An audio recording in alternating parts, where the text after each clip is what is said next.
Well, a very long-standing mystery may have been solved. And I'm going to say may because, innocent until proven guilty in this. But we're talking about the Long Island serial killer and the Gilgo Beach murders. If you remember quite a while back, about 10 years ago, 12 years ago, they were finding a lot of bodies on Gilgo Beach in Long Island, buried seemingly next to each other. It did appear to be a serial killer.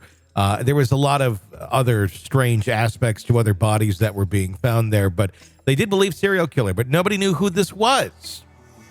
Nobody ever arrested in connection. Well, that's all just changed.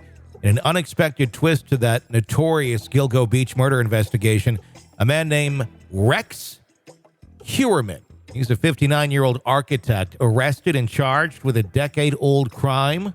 The Long Island resident had until recently led an obscenely unassuming life as a husband, father, and respected professional in Manhattan. That's interesting. Where have we seen that before? What other serial killer cases where has the guy been married, has kids, and lives an otherwise fairly normal life? I'm going to go with BTK. Heuerman is alleged to be the man behind the gruesome Gilgo Beach murders, which took the lives of at least 4 women, leaving a trail of mystery in their wake. The victims, now known as the Gilgo Four, were found wrapped in burlap sacks along Ocean Parkway near Gilgo State Park in December of 2010. Sources close to the investigation revealed that Heuerman had been identified as a person of interest more than a year ago, following a crucial DNA match. This is, again, where the good old DNA that somebody got at the Christmas party to go see who their relatives are saved the day again. The DNA was retrieved from a pizza crust discarded by Heuerman, later tested in the Suffolk County Crime Laboratory. The results indicated Heuerman could not be ruled out as a contributor to the male hair found on the burlap sack used to transport victim Megan Waterman. I'm very curious to learn more about that term right there. Could not be ruled out, because a lot of times with DNA we hear, it's a match, a perfect match. Verbiage a little bit different there. But I think they're treading lightly, aren't they? I don't know if they're treading lightly or it depends on the type of DNA that was matched. But your odds like that, you're already, pretty good. But how good could it get? I guess we'll find that out shortly with that DNA match. We're going to have a guest on the show later in the week. Dan, is it Dan Crane? Is that who I'm having? Who do I have on? Yes. He is a forensic scientist. He is a DNA expert. He is a biology teacher, if I remember correctly. He's a professor. Really, really good at what he does. And he knows DNA. So if anybody's going to be able to spell this out, it's going to be Dan. Yeah, and he's been on before. He's talked a lot with us about the Kohberger case and such. So that should be very interesting. Well, adding to the web of evidence, it's not just that hair of DNA. Web of evidence was Heuerman's suspicious online activity, which included searches related to the Gilgo Beach murders and family members of the victims, as per statements made by District Attorney Raymond Tierney. News of the arrest has shocked those who knew Heuerman. He looked like an everyday guy, a regular neighbor, said Barry Ostlander, a local resident, former classmate of Brenner High School, where Heuerman graduated in 1981, expressed disbelief, calling him a person who flew under the radar. Interestingly, records indicate that during the times in victims Melissa Barthelemy, Megan Waterman, and Amber Costello disappeared, Heuerman's wife, Asa Erlup, was either out of the country or New York State. The couple had 2 children. Victoria, their daughter, had previously listed as an employee of her father's architecture firm, RH Architects.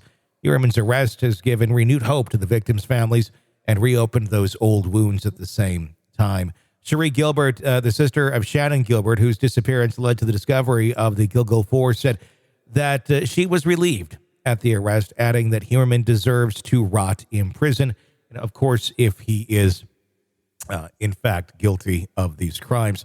Let's go through this in greater detail about what they used and what the evidence is against him to arrest him earlier. We talked about the pizza crust there. That's certainly one, but the search history. Let's go a little more great detail there. What sort of things do you think old Rex was looking up, Stacy? Oh, gee. How not to get caught killing sex workers. I mean, geez, every case that we've talked about, there seems to be this component of internet searches. People, how many times do we need to tell you your search history does not go away? Okay. Let's change that. Guys, your search history disappears immediately, especially if you're a murderer. It just goes away. So don't worry about it. If you're committing the crime, Google the hell out of your crime. Find out how you can be found innocent. Google ways of escaping being caught. Google it, and then paste it to your social media history, Facebook posts or whatever. No one will be suspicious at all. It's just you doing your due diligence. I mean, yesterday we talked about, was it cyanide and arsenic? Can that be found in an autopsy? Listen, dumbass. Yeah, but you can buy it through Amazon. This guy should have known. But you can get it through Amazon, so it's got to be okay then, right? Right, exactly. So search history is a big deal. The other thing I want to point out, this guy is an architect, and yet he's living in a home that I think they described as being in disrepair. That there was like wood in front of the house. The shrubs were overgrown. Neighbors were quoted as saying it was a very creepy home. I wouldn't send my children there. It was a dilapidated property. The roof was in disrepair, propped up by 2x4s. This guy's an architect. Exactly. What's going on here? Because, you don't want to go to a dentist that has teeth, snaggletooth all over the place. It just, something doesn't look right. So what was going on behind the scenes here that his life was falling apart? Well, I don't know exactly what was going on that was making his life fall apart, but I think it's a sign if you're letting your home get into that sort of a state of much deeper problems, whether it be financial, which I don't know if that's it, or mental. I think anyone who's capable of committing crimes like this doesn't necessarily probably have a whole lot of self-respect. It probably very much is a way of lashing out and doing something horrible to feel. So there's probably something going on there mentally. He also searched, why hasn't the Long Island serial killer been caught? Why could law enforcement not trace the calls made by the Long Island serial killer? Then he started looking up porn stuff. This is what police have found. Used the burner phones to meet up with 3 of the 4 victims, as well as conduct thousands of searches related to sex workers, child pornography, and sadistic sex acts, such as girl begging for rape porn. Oh, my God. It's a new one. Pretty girl with bruised face porn. What? Tied up and raped porn. He's pled not guilty to these charges, by the way, including 3 counts of first-degree murder. He is innocent until proven guilty, but the search history alone is disturbing. If you want to take a look at mine, I just looked mine up. How to speak cat. I knew it was to do with cats. I mean, so, cat. I just, there's a lot in my search history. I mean, I've looked up protein shakes, basic stuff. I'm not looking up stuff like that. And I'd be hard pressed to say, let's go into your search history.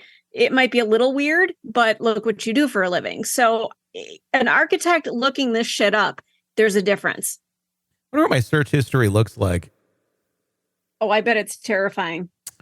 Well, it just shows the websites that I visited. It doesn't show me what I typed. Or is there a way to find that?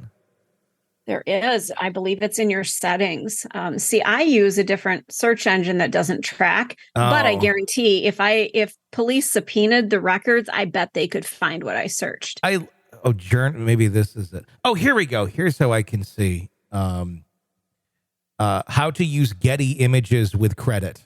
So I learned that. O.J. Simpson estate. Let's see here. Manson family, Wikipedia. Meow Wolf, because I'm going to go check that out in Dallas here in a couple of weeks. What else do we got here? Ava Benefield, Ashley Benefield, 2018 hearing. So, I mean, yeah, it's all stuff that has to do with the cases. Nothing too weird. Yeah. Mine is the 45th parallel, Edmund Fitzgerald crew photos, Amazon, and how to declutter your office.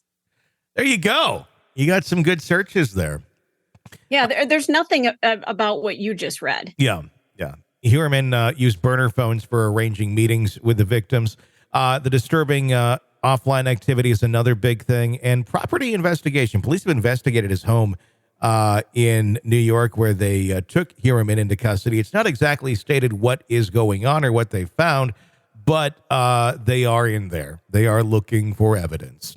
So be interesting to see if this is if he is in fact the killer, if he's a trophy keeper. If there's anything in the house belonging to those women, that will be pretty much a slam dunk at that point. Wow. And wasn't there wasn't there a toddler that was killed as well during this time frame? Yes, there was a child and I believe a man that was found on the beach dead too. I don't know if they're all connected. Okay. You know, the beach in Long Island, it's not an uncommon spot for bodies, if you will. But it is in the way that these were laid out, the ones that looked to be from the same individual. There was also a belt that was found at the scene on the beach with some initials that had been carved into that. I don't know exactly what they were, or how they relate, or if there's going to be able to link some DNA from that belt. I would imagine if it's in their custody that there would be some DNA on that belt from whoever was the owner of it. It would be interesting to see if Rex's DNA is on that as well. You know what's interesting to me? When we take a look at like Brian Koberger, he looks dead behind the eyes. When you look at this guy, he looks like somebody you might run into at a convenience store. Hey, we live in the same neighborhood. How you doing? I mean, just somebody that he doesn't look scary. He doesn't have that look, does he? No, he really doesn't. He reminds me of BTK. And a lot just kind of looks like a normal, average, overweight, 50-some-year-old man. He looks like he's going to sell you life insurance or something. Mm-hmm. Yep, exactly. Yep, you might have seen him at church on Sunday, and then you run into him, at the grocery store kind of a thing. Yep. He just doesn't look like somebody that might possibly have this history. And a lot of them don't. And that's why a lot of them never, ever get solved either. But we'll, of course, begin watching this for you here now that this breaking development has taken place. And we'll keep you up to date. We're probably going to create a sub-podcast channel for this as well to cover this as it continues to develop. Here with True Crime Today and the Hidden Killers podcast. You're locked into the Hidden Killers podcast. Want more? Start binging on all of our true crime podcasts right now through Apple Podcasts and get an ad-free experience when you sign up to be a True Crime Today Premium Plus member exclusively on Apple Podcasts. More of the Hidden Killers podcast dropping soon. Press subscribe now.